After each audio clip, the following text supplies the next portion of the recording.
Part two of the France 24 debate this evening. To be or not to be together? That's the question that was being asked by Donald Tusk, President of the European Council. The answer to that question depends partly on whether the British Prime Minister David Cameron will be able to sell his EU reform package both to his domestic audience, to Britons and to lawmakers, and to European heads of state. That debate will be coming up about 2 weeks from now, later on this month. My guests this evening to break this down and to break down the EU reform package that David Cameron essentially negotiated with Brussels are Anne-Elisabeth Moutet, a columnist for the Sunday Telegraph, a France 24 regular. Pleased to have you with us. Yves Irvine, France 24 European Affairs editor, of course. Alexandra Swan is also with us from London. You're a political commentator, conservative political commentator. And joining us from Bristol is Hadley Roberts, vice chair of the Bristol Labour Party. I'd like to go back to Alexandra Swan now. One of the questions that Britons are going to have to weigh when they decide, as they head to the polls in the upcoming referendum in Britain, it's a few months away, one of the questions they're going to have to ask themselves is Britain better off inside or outside the European Union? What, in essence, is your argument to say that Britain would be better off outside the EU? My arguments would be based on hope and a belief in the British people and a belief in British national sovereignty. Aside from the fact we send £350 million a week to Brussels, which we could spend on the NHS, on infrastructure, on research, on development, on countless other things. We are stuck in this political union that we never voted to join. This is not what was suggested back in the 70s. This is something that has spiralled out of control. Now, while we're in the European Union, especially in its current form, we are consistently outvoted by the Eurozone all the time. They have a bloc of 19 that always seems, often votes, in fact, always vote against the UK. The current system just isn't working. Now, aside the fact that we have things like open door migration and the fact it's expensive and the fact we can't control our borders and that we have, we can't write our own laws, the fundamental truth is this. Do we want to be hopeful about Britain's ability to govern itself? Do we want to be able to choose who we trade with and have a seat at the World Trade Organization? I think, yes, we do. Just a quick thing on the borders and controlling the borders. We put up a map of the Schengen zone, which is the zone within which people move freely without border checks. And we reminded our viewers that the UK is not part of the Schengen zone. So on what grounds do you say you cannot and do not control your borders? Perhaps I phrased that wrongly. We do not have control over who from European countries is able to immigrate to the UK. The fact that we can't choose who comes and who settles and who works. And I'm fairly pro-immigration. I think actually it's often people don't talk about just the brilliant benefits that we get from European migrants. And of course, it means we have. I used to work in the European Parliament. I had the ability to go and work abroad. However, I think it puts such a strain on the infrastructure that I think a lot of British people are concerned about this continuing ability for migration. And on top of that, we might not be part of Schengen, but there's talk, from Germany and from other countries that with the migrant crisis that Britain could be assigned a quota. Now, the British people don't want that. And so far, Britain has refused and has not, it should be pointed out, been imposed and been assigned a quota by Brussels. Mm-hmm. Absolutely, and I think that's. I don't think it's something that will be able to necessarily last. I feel that if we stay in the European Union as it is, how long? If we don't vote to leave, and we do have this closer union, for how long is Britain going to be able to make its decisions, such as that one? Let me bring in Yves Irvine, France 24 European Affairs editor. Yves, what's interesting about what Alexandra Swan has been saying, she says we didn't get to choose, essentially, the position that we're in because we're in the same boat as 27 other countries in the EU. That's not entirely accurate, is it? Well, the UK did choose to join, and OK, they joined many decades ago, like other countries. I mean, in fact, their first application to the EEC, as it was called at the time, was rejected. They had to apply again, finally getting into this union. 73. They've been part of it since then. They've been part of all the decisions, which is how the European Union is supposed to work. The question of not having full control over European citizens moving to the UK, there is freedom of movement in terms of moving to work. Nobody can really move just to benefit from social benefits. If you're in another EU country... I didn't say that.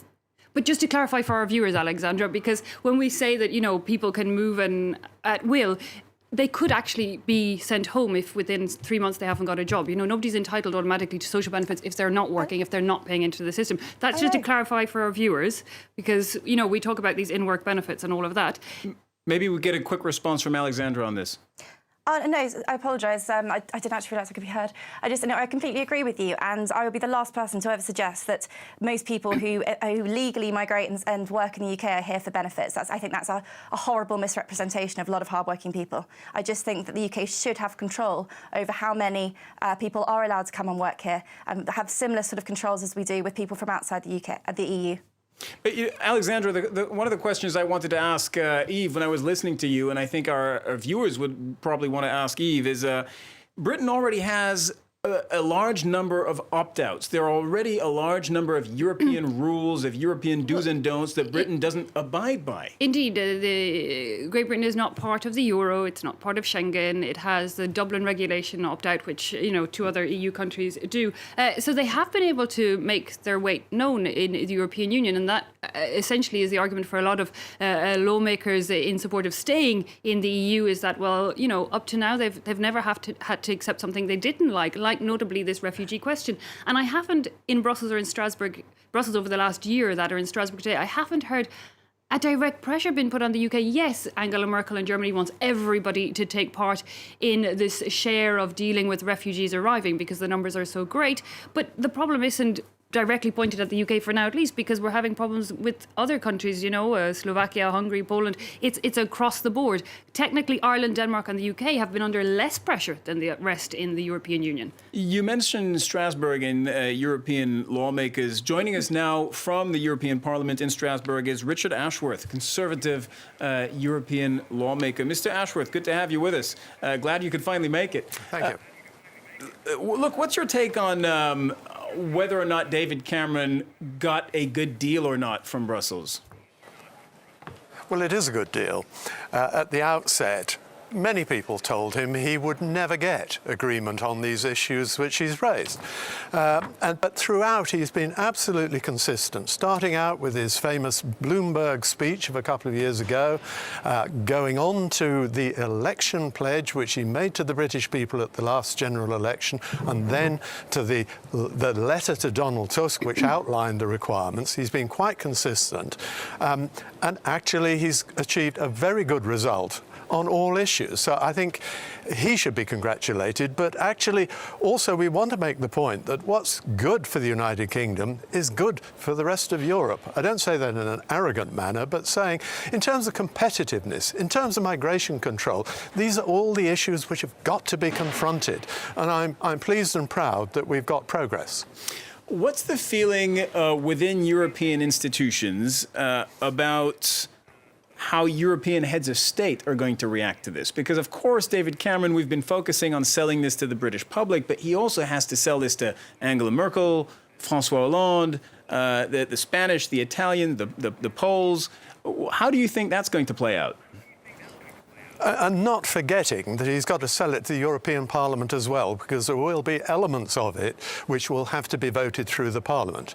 I think the mood here in Strasbourg today, I could sum it up saying is, look, consistently, we want the United Kingdom to stay in the European Union. Therefore, we're looking carefully but cautiously at their requirements. We're prepared to meet them on those requirements. But we're going to make one point, that this is not a recurring shopping list. That, in other words, if we meet your requirements and if the Parliament agrees, that's fine. But don't come back to us year after year for more. And I think that is an important point which the British people have to understand, because if you don't, you open a free-for-all and suddenly Poland will decide, well, they want some changes. Other countries Spain will want other changes, and that would be an untenable situation. Well, Mr. Ashworth, that seems to echo what the French president has been saying this evening.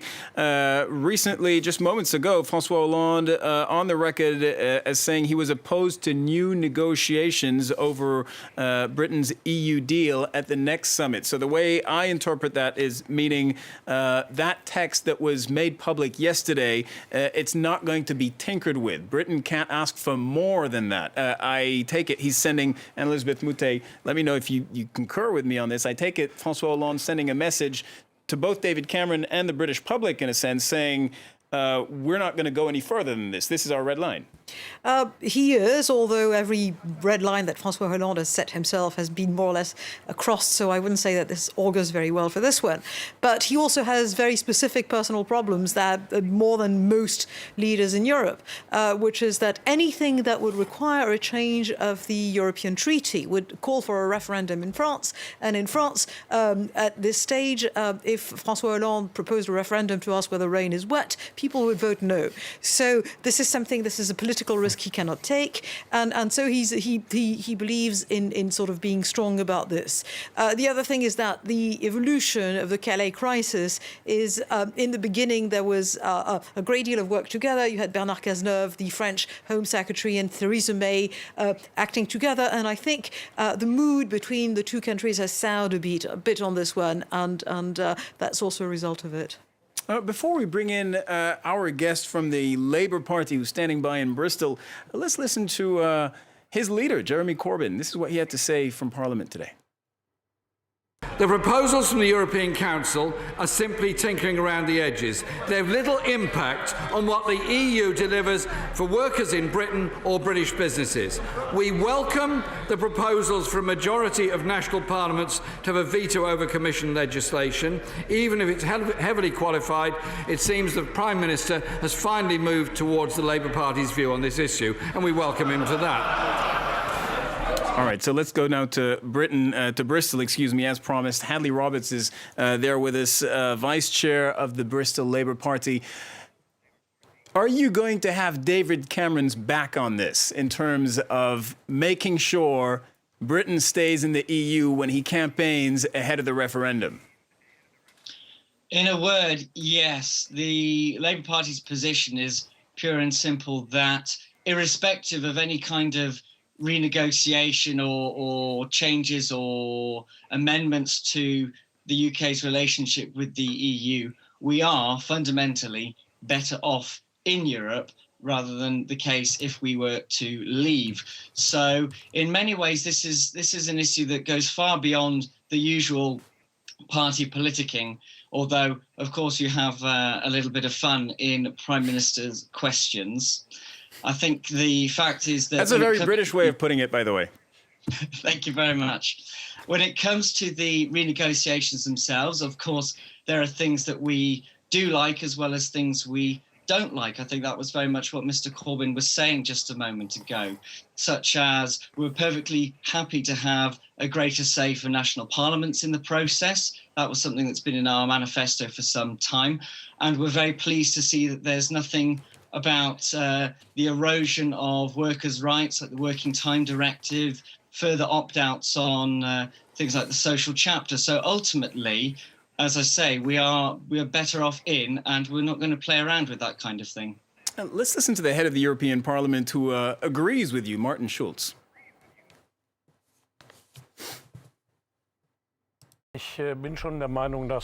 My opinion is that the United Kingdom belongs to the European Union. We are stronger with them and them with us. You have to consider that leaving the European Union means the EU domestic market would be closed for the UK. I don't think they could afford that.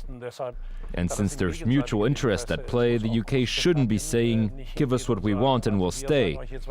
If everybody did that, I believe the EU would be finished.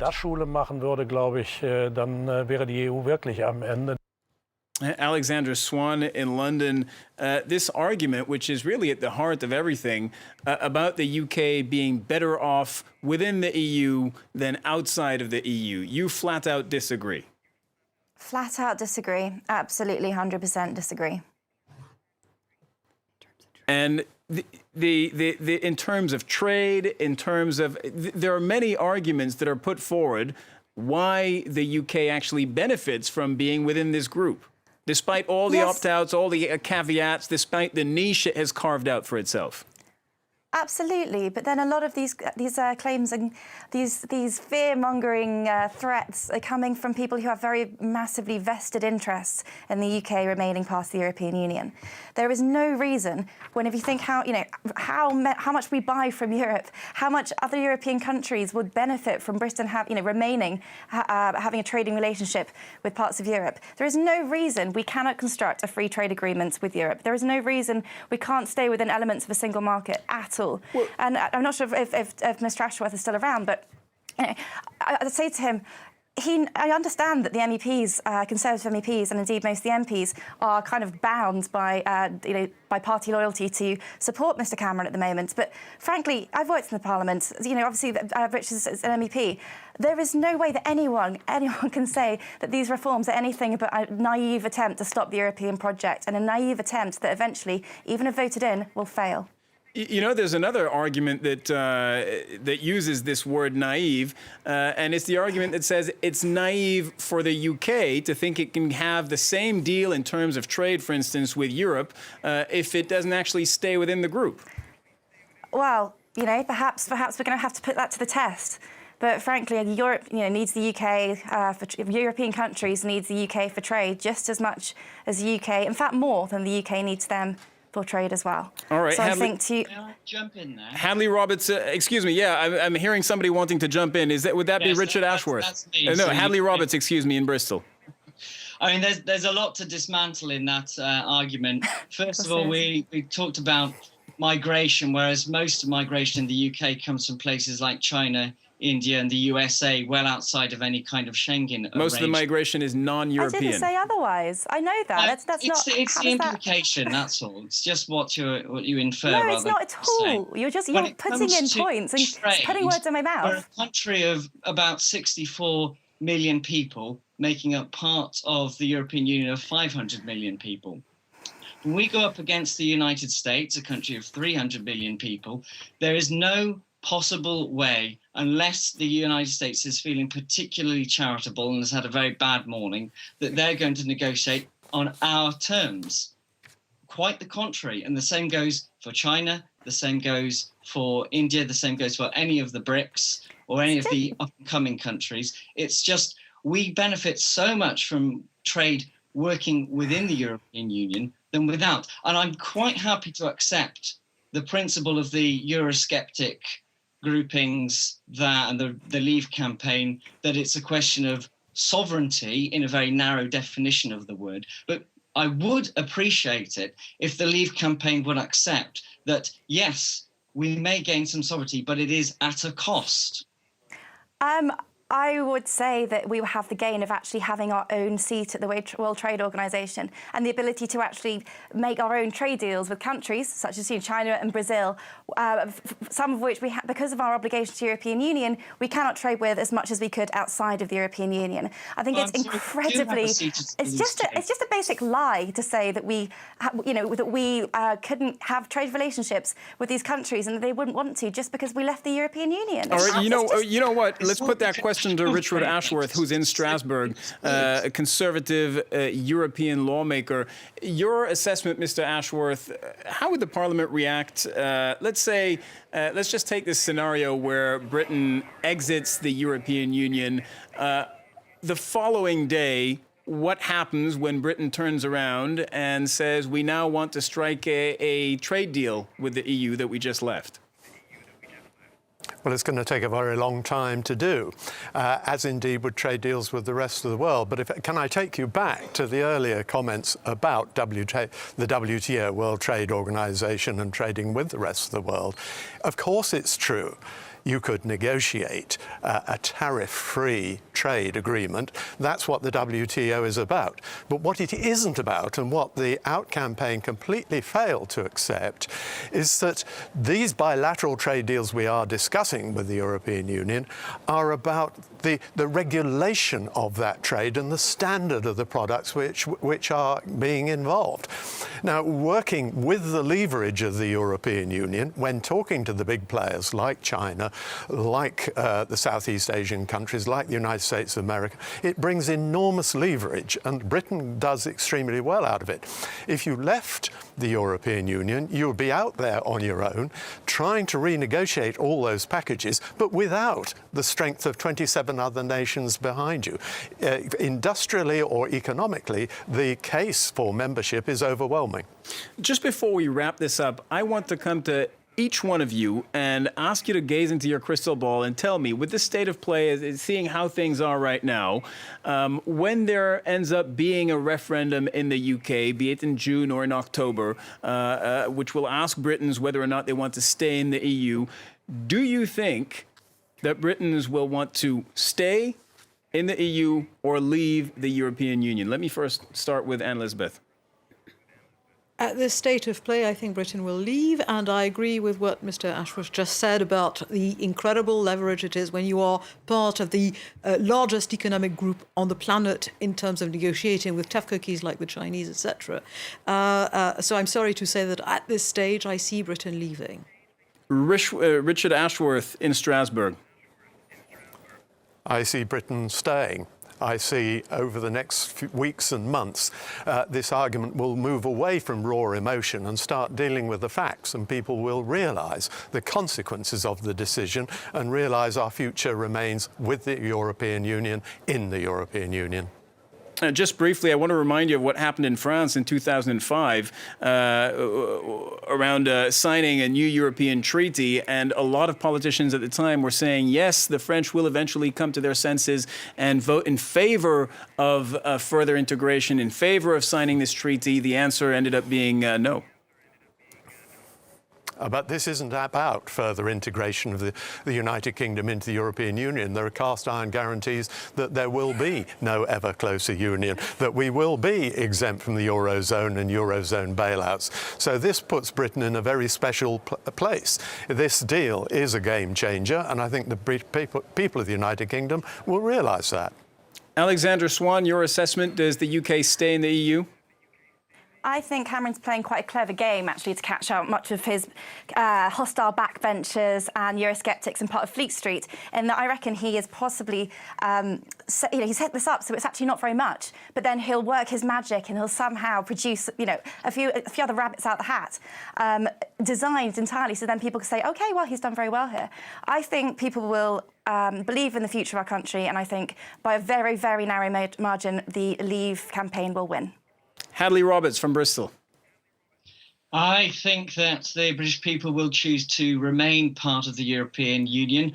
I think that the Prime Minister's recommendation will help to sway the argument. But most of all, it's because the Remain side has an element of positivity and optimism, and also the better review of the facts when it comes to the political arguments, the economic arguments, and the social arguments. All right, thank you very much. I'd like to thank all our guests. Eva Irvine, we're going to leave that one a mystery, but we'll have time to hear a lot more from you on the EU as we run up to the referendum and these negotiations late February. Thank you very much for watching the France 24 debate. Do stay tuned.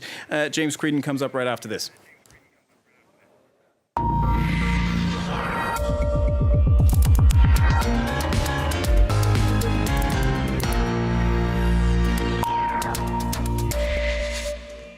And there he is, right on cue, James Creedon. Good evening. Thanks, with Media Watch. Yes, looking at the spitting and angry British press. The Sun, who do the EU think you are? Or I think that's a wordplay, actually. Who do you think you are? Kidding, Mr. Cameron. It definitely is a wordplay. You also had the Daily Express, Cameron's EU deal is a joke. So I think it's safe to say that the British press is pretty much against this deal. Is that across the board? It's not across the board, but certainly if you look at the front pages, you're getting a much more Eurosceptic, anti-Cameron deal tone. You also have in the Daily Express Nigel Farage having basically a chance to have a full-page rant. Reject this pathetic deal, he says. Anyway, Financial Times a little bit more measured, pointing out that David Cameron is indeed taking some flack, and it's not just from Nigel Farage, it's also from his own party. There's been a lot of people putting pressure on him to get the most, as much as possible out of this deal. The Daily Mirror, a little bit more blunt about the response from his own party. Watch David Cameron being humiliated by 23 of his own MPs. Now, an interesting point of view from David Hodges in The Telegraph. He thinks that really this is David Cameron calling the Eurosceptics bluff, and that what we have here is a lot of people talking a lot but not really willing to put their money where their mouth is, so to speak. They don't want to resign. They'd much rather be ministers than lash themselves to an out campaign that they and everyone else can see is going to hell in a handcart. So for David Hodges, the simple fact on Tuesday is that David Cameron finally called the Eurosceptics bluff. Here is a deal, back it or oppose it. Elsewhere in the Huffington Post, Charlie Mullins is saying that this really could be a positive debate if it prompts a constructive debate about the EU's internal workings and also its relations with the rest of the world. So he's quite optimistic there. And that faced with the EU migration panic, Britain makes for the rabbit hole. I think actually that what I just cited in the previous article is attributed to this one. Gets a bit confusing. We'll take a quick look at El País for a reaction in another European country, because Britain is apparently part of the European continent. And El País is saying really that this deal is a disgrace. They say that this pseudo-logic, putting the brake on migration flows and benefits for Europe, those coming from outside of Europe. This is a pseudo-logic based on the idea that there is an invasion of Europeans, and that is a prejudice. It is not a real problem. It may have been a problem in the time of Blair, but today there are greater migration flows going into Italy, Spain, Germany. Unemployment is at 5.1%. And these migration flows are actually quite limited. So the Madrid-based Daily, not convinced by all of the Euroscepticism. All right, James Creedon with Media Watch, thank you very much. And that was just a teaser, by the way. You get a lot more from him throughout the evening, live from Paris. Do stay tuned to France 24.